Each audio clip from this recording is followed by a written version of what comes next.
লাল সবুজের পতাকা হাতে স্লোগানে প্রকম্পিত যশোরের রেল রোড এলাকা। জুমার নামাজ শেষে মডেল মসজিদের সামনে থেকে শুরু হয় জাতীয় নাগরিক পার্টির ১১তম দিনের জুলাই পদযাত্রা।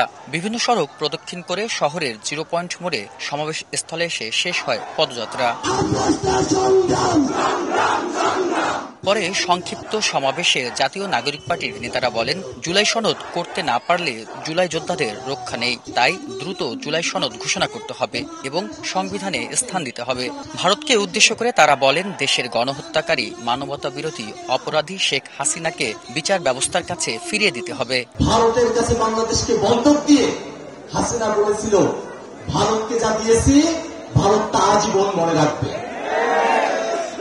ভারত মনে রেখেছে, আমরাও কিন্তু মনে রেখেছি।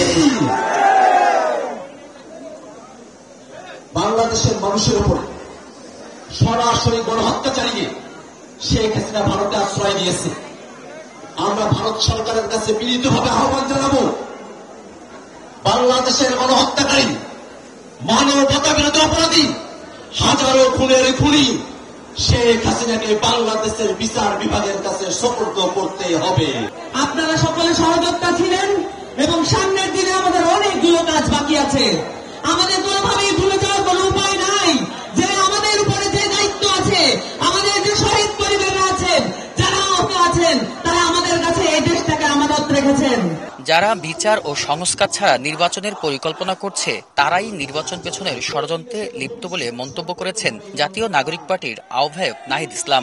নির্বাচন কমিশনকে নিরপেক্ষ ভূমিকা পালনেরও আহ্বান জানান তিনি। যারা বিচার সংস্কার ছাড়া নির্বাচনের পরিকল্পনা করে, তারাই নির্বাচনকে পিছিয়ে দেওয়ার ষড়যন্ত্রে লিপ্ত। ফলে নির্বাচন ভোটাধিকারের পক্ষে সত্যিকার অর্থে লড়াই করে যাচ্ছে গণ অভ্যুত্থানের নেতৃত্ব, জাতীয় নাগরিক পার্টির নেতৃত্ব। আমরা স্বাধীনতা এনেছি, আমরা সংস্কার আনব, আমরা আমাদের সার্বভৌমত্ব রক্ষা করব। এর আগে শুক্রবার সকালে যশোরের হোটেল ওরিয়ানে জুলাই আন্দোলনে আহত ও শহীদ পরিবারের সঙ্গে মতবিনিময় সভা করে এনসিপি। এ সময় এনসিপির দক্ষিণাঞ্চলের মুখ্য সংগঠক হাসনাত আবদুল্লাহ বলেন, দেশে ফ্যাসিজমকে ফেরানোর ছক আঁকা হচ্ছে। অভিযোগ করেন, দলটিকে নির্বাচন থেকে সরাতে পরিকল্পিত চেষ্টা করা হচ্ছে।